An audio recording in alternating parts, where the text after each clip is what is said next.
Yahoo! Welcome back, traders and collectors. It is your favorite Poke Plumber. For today's Plumber's Pick of the Day, it is going to be the treasure chest of Celebrations.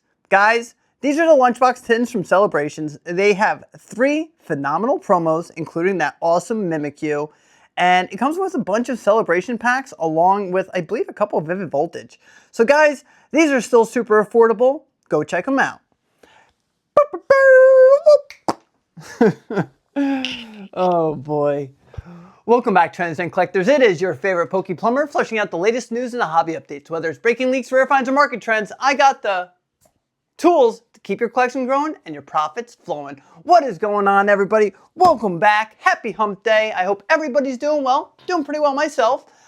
We got a bunch of giveaways to catch up and stuff like that. So guys, we are going to do the giveaway for these 2 beautiful items, right? Huge shout out to the one and only Death Metal Charizard. Death Metal Charizard, and then I am supplying this box. Congratulations to the one and only Eli Tynes. Eli Tynes or Tins. Congratulations, Eli. All you have to do is shoot me a message on Instagram or email me and claim your prize. All right, guys. So we have Descended Heroes from the last video, but I'm going to give it until next video because a lot of people are still commenting. The video's, doing really well, so we'll give it a little more time so I can enter everybody on that. If you haven't checked out our last video where we're giving away this bad boy. And then for this week's giveaway, guys, I'm giving away one of these beautiful tins that I just gave a huge shout out to. Just all you have to do is like, comment, subscribe, hit that little bell notification, say it with me now, to end your chance to win this awesome Celebrations tin. If it's free, it's for me. Guys, I've been stacking up on a whole bunch of these, so I thought, you know what, I'll share one with you guys. But what is up? What is going on? We have a bunch to talk about today, and I guess I will start off with the Ascended Heroes, right? A lot of people ask me, why did you buy so much Ascended Heroes? All that stuff, okay? Now, let me explain. One, Ascended Heroes is absolutely one of the best sets ever created. For anyone that didn't watch the last video, if you look at, not counting promos and Japanese cards, those 2 Pikachus are ranked 2nd and 3rd in all of TCG Player. So we have 2 of the greatest Pikachus ever. Yes, I said it. One of the best Gengars, and the set's going to go on very well, right? I don't know if the price is going to drop, if it's going to keep going up. I just don't know anymore. So I said, you know what? Instead of going back and having to buy it, depending what happens with it, I'll just buy a good amount now, set it, forget it, and then I'll be able to focus on vintage and new endeavors, right? So I'm not saying everybody has to go out right now and buy Ascended. Like I tell you guys every time, make sure you have a couple ETBs in your collection, right? Make sure you have a couple ETBs and then see what the market does, and then you make an educated guess. I think that set is going to age super well. Like I look at it kind of like Crown Zenith, right?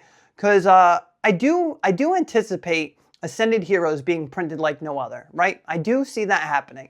I think they're going to do the same treatment that they've been doing with Prismatic Evolutions with the Ascended Heroes, right? We don't have that many SKUs, right? So I think we're going to get hit with like UPCs, we're going to get hit with the bundles, we're just going to get offloaded with so much Ascended Heroes product. So I don't really think many of you need to worry quite yet. However, I look at Crown Zenith and I see where Crown Zenith ETBs are today, right? And I said, heck, if I can get them for way cheaper than that right now, might as well add them to my, my collection. And heck, I like opening it. I've opened a couple cases with, the kids so far, and we've had a good time. So it's just like Ascended's going to age well. I think there's plenty of chances for the pack value to drop. I don't think anyone needs to panic right now. But it's actually kind of fascinating if you go to like TCG Player or eBay and look at like how many have sold in the past, like 3-4 days. It's absolutely astonishing. So everybody has the same consensus right now, and everyone's buying Ascended Heroes. Now, I want to talk a little bit about what I said a couple videos ago, right? Because I got a lot of heat for it. Everyone's like, Plumber, what are you talking about? The market's crazy. It's not stagnant. I was more so talking about the XY, the Sword and Shield, and Sun and Moon era, right? Those were the errors that I was basically talking about because I have a lot of people, disappointed, giving up. They don't like where the price points are. And, when I talk to people, it seems like there's a lot more people going in on Sword and Shield at these prices and saying, I know what happens next, right? So it's like, if you're interested in Sword and Shield era, you have a chance. I don't know how long these prices last. We're seeing a little bit of an uptick on Brilliant Stars. And I don't know. When I look at the grand scheme of things, I will die on this hill right now. Battle Styles is underpriced, right? Battle Styles is just underpriced. We don't have to talk a bunch about it today. But I just think that when things are undervalued, I'm just going to bring it to your attention. It's up to you what you do with that. Have I bought cases of Battle Styles at these prices? I absolutely have. I'll never tell you to do something that I'm not doing myself. But let's get back into, a little bit about Prismatic Evolutions. So we had this big wave of Prismatic Evolutions, and it feels like no one's focusing on Prismatic anymore. So while everyone's focusing on Ascended, we should do what we do best, and we should focus on some Prismatic Evolutions, right? As you can see, I bought, a majority of Prismatic and a majority of Ascended. Ascended was just a precautionary thing, but Prismatic was my main goal, right? Like, Prismatic is what the whole deal was supposed to be for in the beginning, right?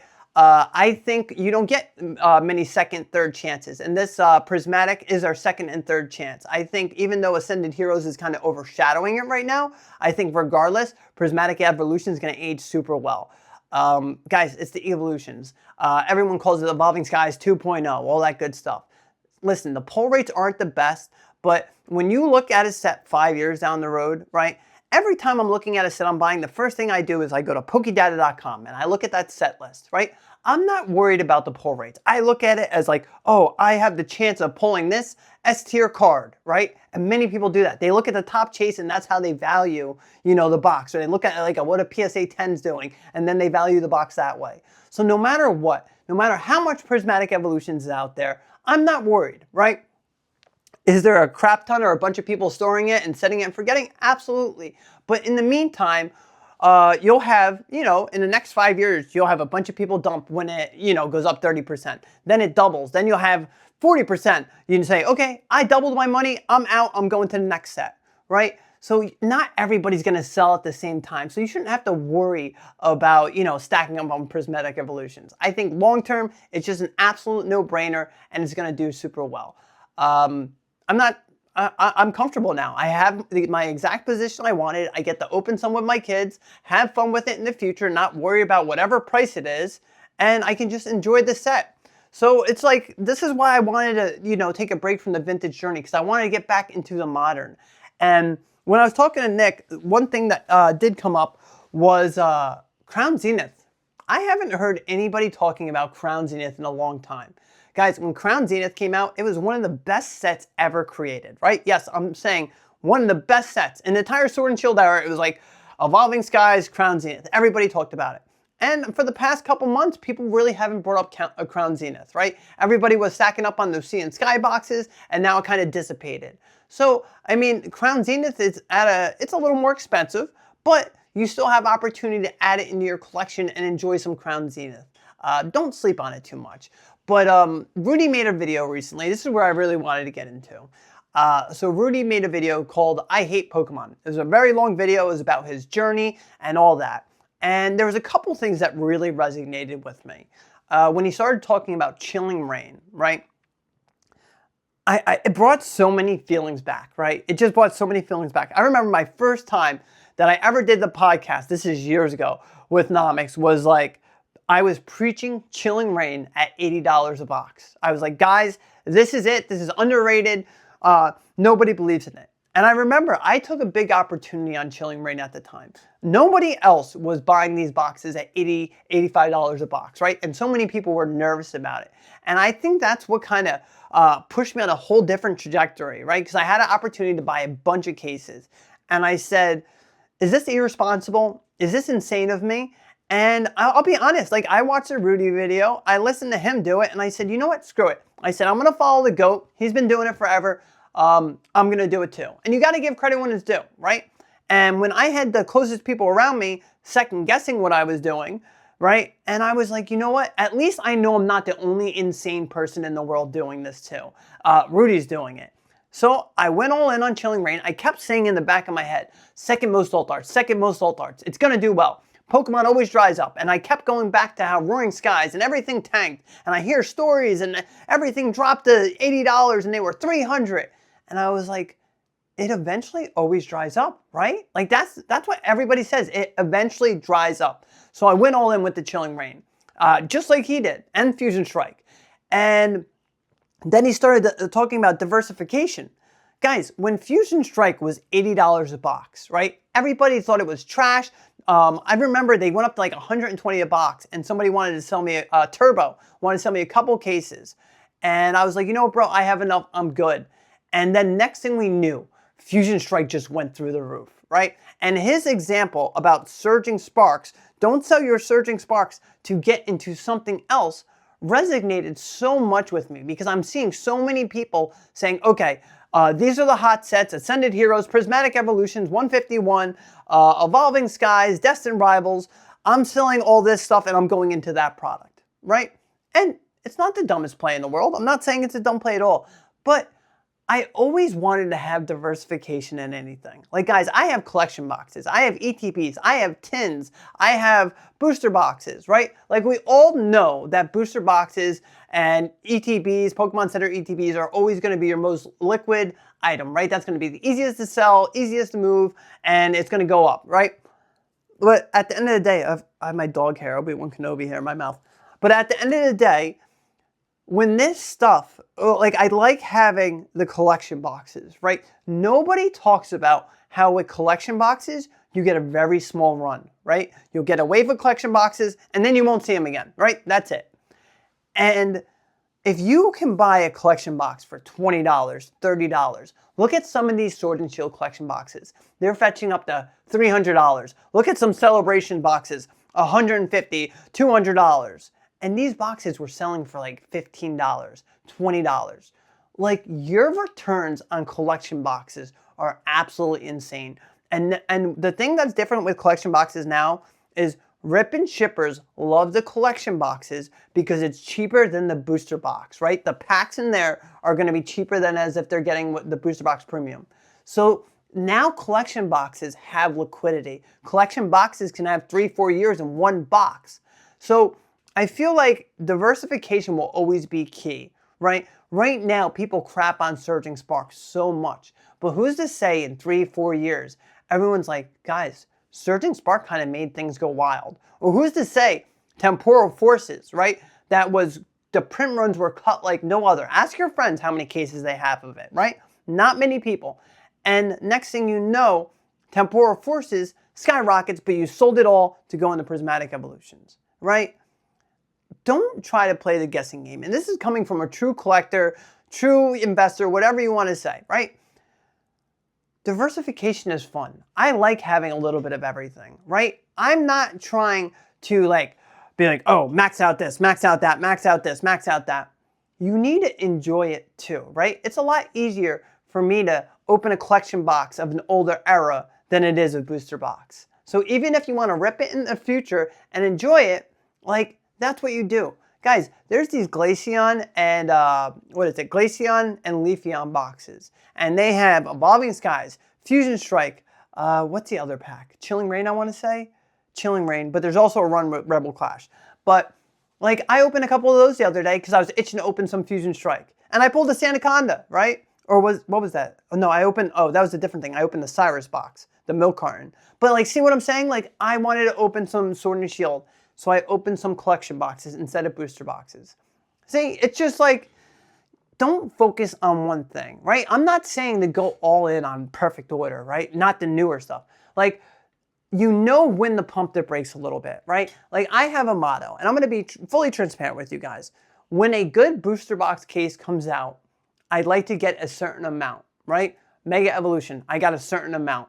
Phantasmal Flames, I went a little bit lighter than I did Mega Evolution because I really like Mega Evolution and the Pokemon in it.